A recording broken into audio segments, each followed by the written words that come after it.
वहीं बात करें अगर हम जालौन लोकसभा सीट की तो जालौन बीहड़ पट्टी में बसा बुंदेलखंड इलाके में आता है। यहां कभी डकैतों की तूती बोलती थी।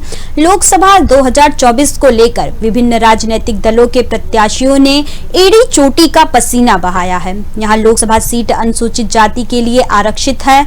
मौजूदा समय में भाजपा से लगातार 2 बार भानु प्रताप वर्मा सांसद हैं। इंडिया गठबंधन से यह सीट सपा के खाते में आई है। नारायण दास अहिरवार को सपा ने चुनावी मैदान में उतारा है, जबकि बसपा ने सुरेंद्र चंद्र गौतम पर अपना दांव लगाया है। बता दें कि देश में लोकसभा चुनाव की घोषणा होते ही एनडीए गठबंधन ने 400 पार का नारा दिया। ऐसे में बीजेपी यूपी की 80 लोकसभा सीटें जीतने का दावा कर रही है, तो वहीं इंडिया गठबंधन जीत को लेकर गुना भाग में लगी हुई है। इसलिए जालौन लोकसभा सीट चुनाव लड़ने वाले दलों के लिए काफी अहम हो गई है। बुंदेलखंड की चुनिंदा लोकसभा सीटों में से जालौन में आजादी के बाद सबसे पहले 1952 में चुनाव हुआ था, जिसमें कांग्रेस के लोटन राम लोकसभा के पहले सांसद बने थे। इसके बाद 1957 में हुए लोकसभा चुनाव में इसी परिवार के लक्ष्मी राम ने जीत दर्ज कर कांग्रेस का दबदबा बनाया था।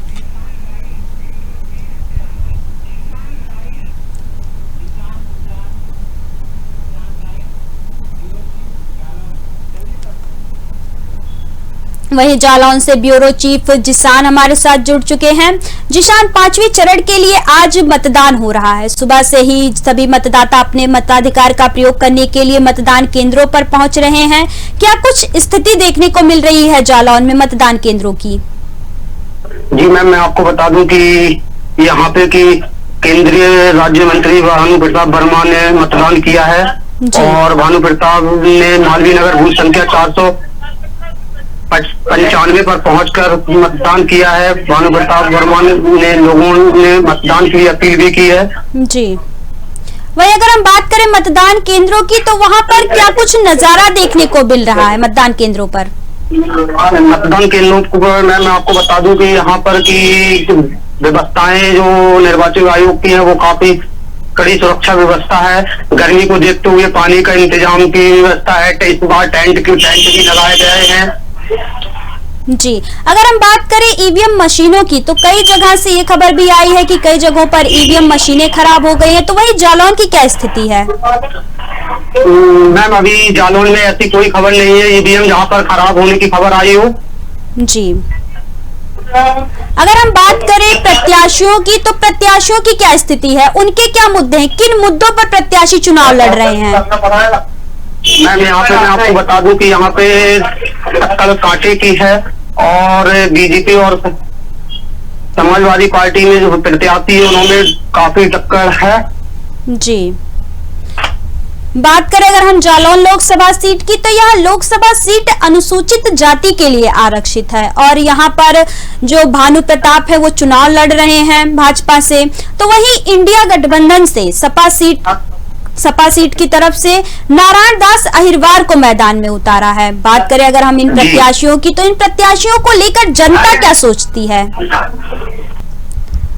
बात करें अगर हम जालौन लोकसभा सीट की तो जालौन लोकसभा सीट पर सुबह से ही चुनाव हो रहा है। जालौन बीहड़ पट्टी में बसा बुंदेलखंड इलाके में आता है। यहां कभी डकैतों की तूती बोलती थी। लोकसभा चुनाव 2024 को लेकर विभिन्न राजनीतिक दलों के प्रत्याशियों ने एड़ी से चोटी तक का पसीना बहाया है। यह लोकसभा सीट अनुसूचित जाति के लिए आरक्षित है।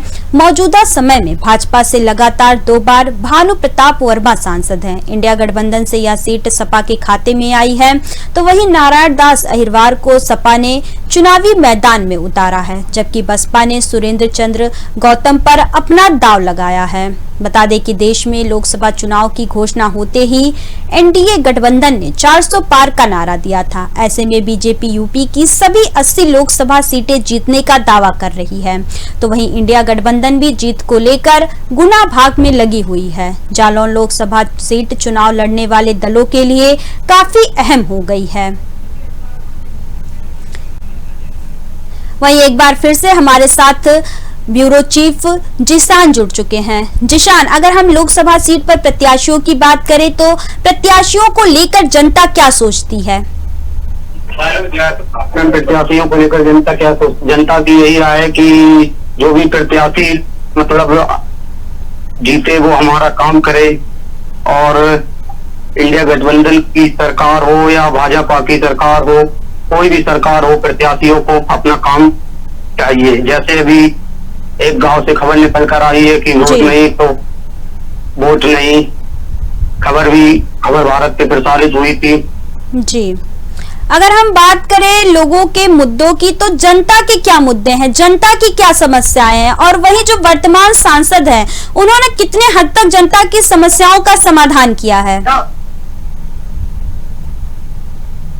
जिशान जी मैम जी, अगर हम बात करें जनता के मुद्दों की, तो जनता के क्या मुद्दे हैं, तो वही जो वर्तमान सांसद है उन्होंने कितने हद तक जनता की समस्याओं का समाधान किया है अब तक?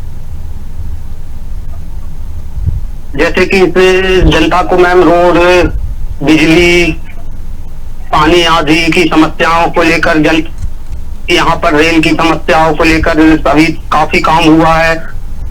जी जी जी शांत, तमाम जानकारी साझा करने के लिए आपका बहुत बहुत धन्यवाद।